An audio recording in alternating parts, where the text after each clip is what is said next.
Hi everyone. तर तुम्हाला सुद्धा व्लॉगिंग करायचं आहे का? मी तुम्हाला व्लॉगिंगसाठी मार्गदर्शन करणार आहे आणि त्याचीच आज ही दुसरी सिरीज आहे. तर आज आपण सुरुवात करतोय एकदम बेसिक पण महत्त्वाच्या गोष्टीपासून. ते म्हणजे निश कसा निवडायचा. तर आता सगळ्यात महत्त्वाचं सांगते, निश म्हणजे नक्की काय?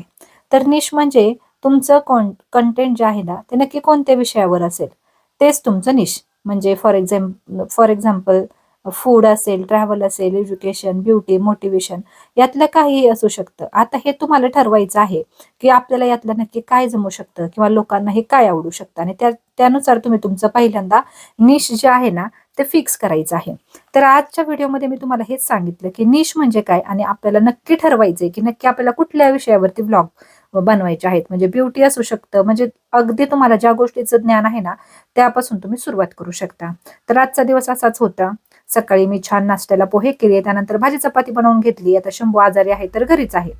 मग काय त्याच्या पप्पांनी त्याला पिझ्झा आणला होता. आता आजारी असल्यावरती ना तोंडाला चव नाही म्हटल्यावर असं काही काही ना काही ते बाहेरून आणतात, ते चुकीचं आहे. पण आता मुलं काही कधी कधी ऐकत नाही. आणि त्यानंतर ही जी गादी आहे ना, ही आम्ही एक्सचेंज केली होती, तर ती सुद्धा मी छान लावून घेतली. आणि अचानक ना माझ्या मोठ्या बाळाच्या म्हणजे रातच्या डोळ्यांना ना हे काहीतरी झालेलं आहे. आता हे काय आहे ते सुद्धा मला समजत नाही. डॉक्टरकडून त्याला आणलेलं आहे आणि क्रीम सुद्धा लावलेली आहे. मग संध्याकाळी छान अशी आंबट गोड तिखट अशी डाळ केली होती ना, आणि कितीही काम करा घरातली कामं काही उरकतच नाही. मग मी तर गादी लावून घेतली होती, मग त्याच्यावरती छान बेडशीट वगैरे अंथरून घेतलं.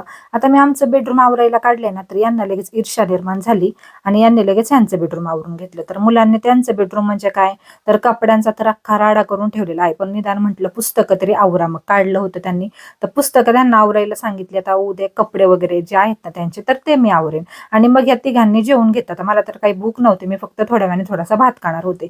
तर असाच माझा आजचा दिवस गेला. मुलांनी जेवण झाल्यानंतर परत राहिला तर त्यांचा पसारा आवरला. तर पुढच्या व्हिडिओमध्ये मी तुम्हाला ना व्लॉगिंगसाठी कॉन्फिडन्स कसा आणायचा हे सगळं तुम्हाला उद्याच्या व्हिडिओमध्ये सांगणार आहे. त्यामुळे नक्की फॉलो करून ठेवा जर तुमची सुद्धा व्लॉगिंगची इच्छा असेल तर. चला, बाय.